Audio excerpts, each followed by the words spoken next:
The cemetery was unusually quiet that morning, wrapped in a thin layer of mist that clung to the ground like a memory refusing to disappear. The tall oak trees stood motionless, their bare branches stretching toward a pale sky, while rows of gravestones lay in solemn silence beneath them. Daniel Hayes paused at the iron gates, his hand resting on the cold metal as if it carried the weight of everything he had avoided for years. He hadn't planned to come, not today, not any day, but something had pulled him here, something he couldn't explain. He exhaled slowly, steadying himself before stepping inside. The gravel path crunched beneath his polished shoes, each step deliberate, heavy. He knew this path too well, even though he had spent years pretending he didn't. Every turn, every stone, every shadow, it all led to the same place. The same unbearable truth. As he walked deeper into the cemetery, the air felt colder. Or maybe it was just him. His mind drifted, as it always did when he came here, to memories he both cherished and feared. His son's laughter. The way he used to run ahead, carefree, always turning back with a grin as if the world belonged to him. Daniel swallowed hard. That world had been taken far too soon. He slowed as he neared the familiar section. His chest tightened, his steps faltering for just a second. He could already see the gravestone from a distance, clean, polished, untouched by time except for the quiet grief it carried. But something was different. He stopped. There were voices. Soft, fragile, almost like whispers carried through the fog. Daniel frowned, his eyes narrowing as he instinctively stepped behind the trunk of a large oak tree. From there, he could see clearly without being seen. And that's when he noticed them. Two small figures knelt in front of the grave. They were little girls, no older than 6 or 7. Their clothes were thin and worn, completely inadequate for the cold morning air. One wore a faded pink sweater with holes at the sleeves, while the other had a jacket that looked 2 sizes too big. Their hair was unkempt, strands falling into their faces as they bowed their heads. They were praying. Daniel's breath caught in his throat. The smaller one's hands were clasped tightly together, her fingers trembling slightly. Her eyes were shut, her lips moving in a quiet whisper that barely reached him. "Please, take care of him," she said softly. "And, if you can, tell him we didn't mean to be late." Late? The word struck him like a sudden chill. Beside her, the older girl sniffled, quickly wiping her nose with the back of her sleeve. Her voice was steadier, but there was a sadness in it that didn't belong to someone so young. "We came as fast as we could," she added. "We didn't forget. We never forget." Daniel felt his heartbeat begin to quicken. He leaned slightly forward, straining to hear more, his confusion growing with every passing second. Who were they? Why were they here? And how did they know his son? The younger girl's shoulders began to shake, quiet sobs escaping her as she lowered her head even further. "We miss him," she whispered. "Every day. We still go to the park, sometimes. Just in case." Her voice trailed off, breaking completely. The older one placed a gentle hand on her back, trying to comfort her despite the tears in her own eyes. "He said he'd come back," she murmured, her gaze fixed on the gravestone. "He promised." Daniel's chest tightened painfully. A strange, sinking feeling began to settle inside him, something he couldn't yet understand but couldn't ignore either.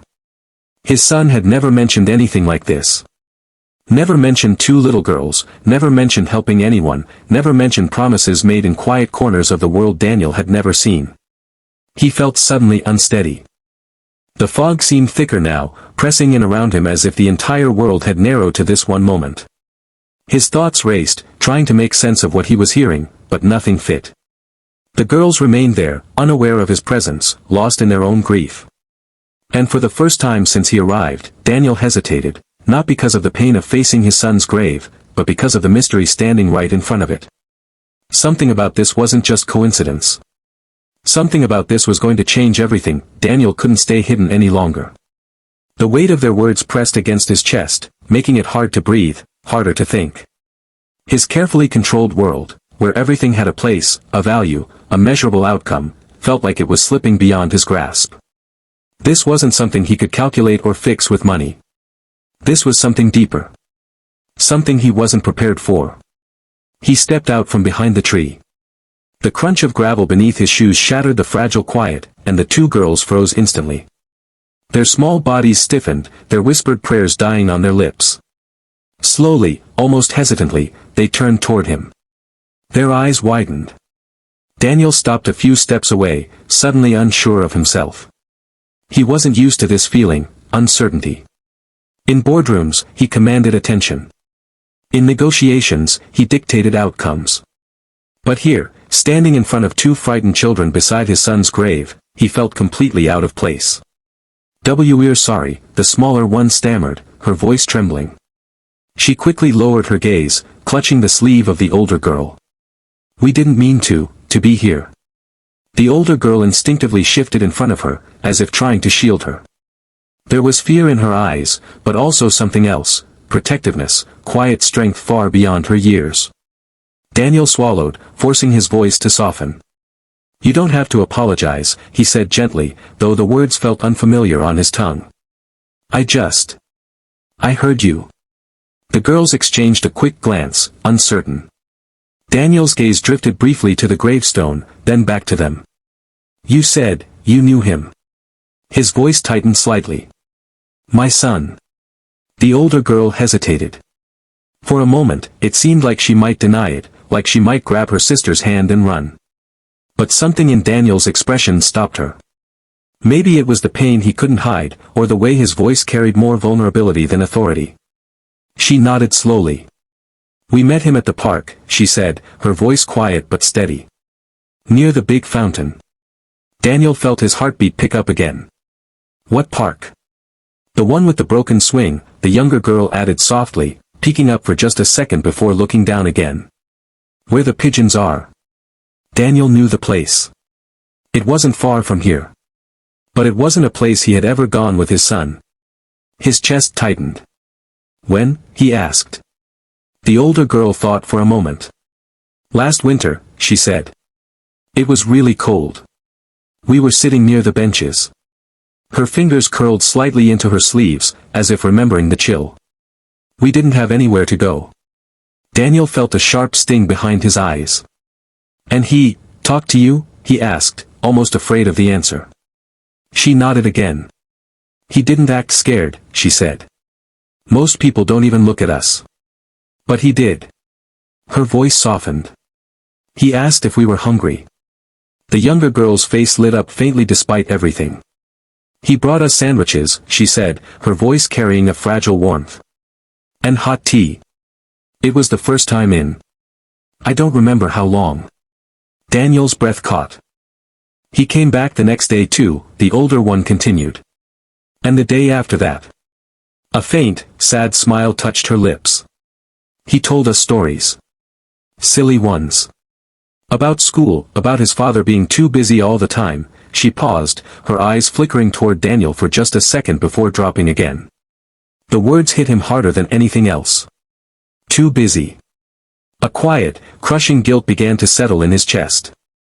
"He said it didn't matter," she added quickly, almost as if trying to fix what she had just said.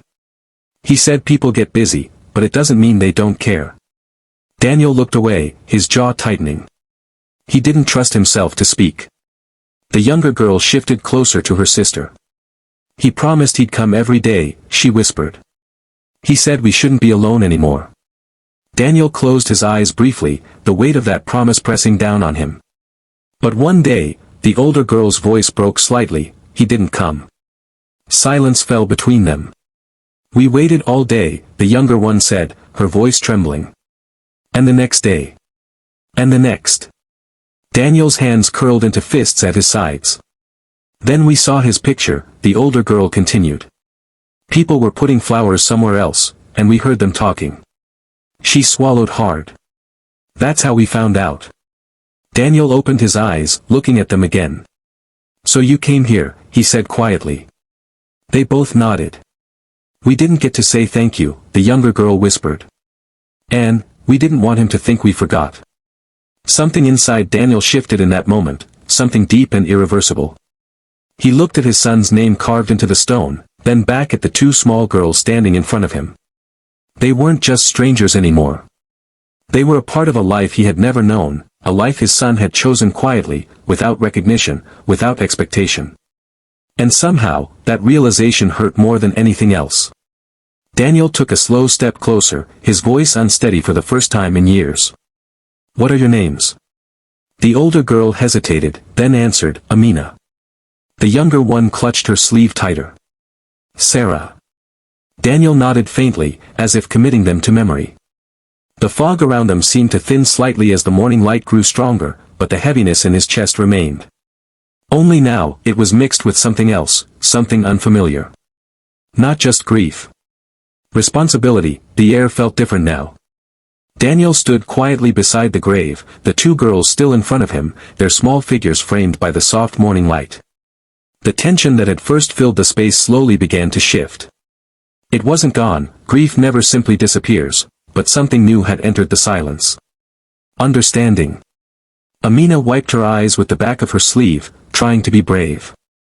Sarah stood close to her sister, peeking up at Daniel every now and then, as if making sure he wasn't angry. Neither of them moved away from the grave. Daniel lowered himself carefully to sit on the gravel, ignoring the dust that clung to his expensive suit. For the first time in years, appearances didn't matter. Not here. Not in front of his son's resting place. Not in front of these children who had known a side of his son that he had missed. "I didn't know," Daniel said quietly. The words felt heavy, honest. "He never told me about you." Amina looked surprised. "You're his dad?" she asked softly. He nodded. Sarah tilted her head slightly.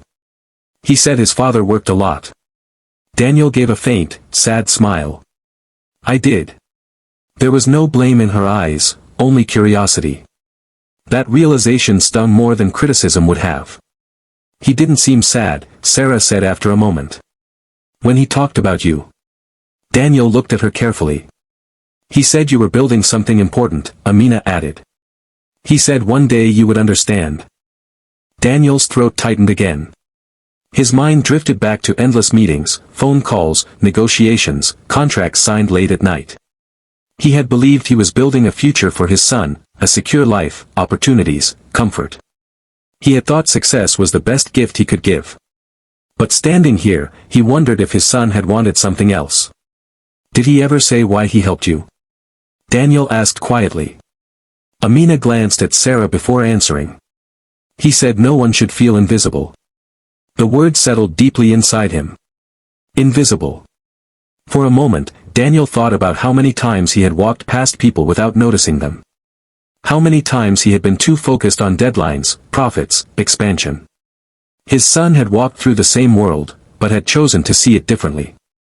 "We didn't want to bother him," Sarah added quickly. "But he kept coming back. He said we weren't a bother." Daniel closed his eyes briefly, imagining his son sitting on a park bench, sharing sandwiches, laughing with these girls, listening to their stories. A version of him that existed outside of the life Daniel knew. A version that was kinder, simpler, freer.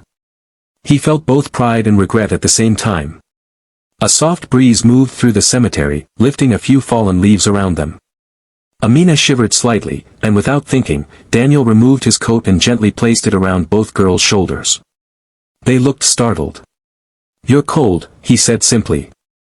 The gesture felt small compared to everything else, but to the girls, it seemed to mean something.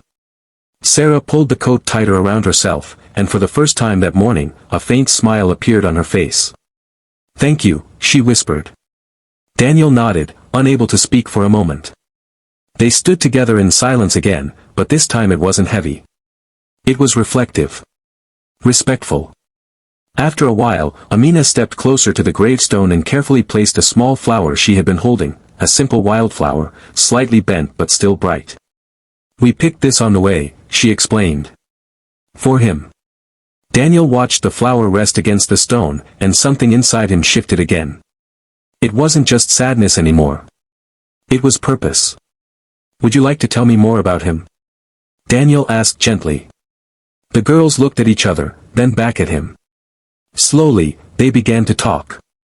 About how he always listened. About how he never laughed at their worries. About how he promised to bring books next time.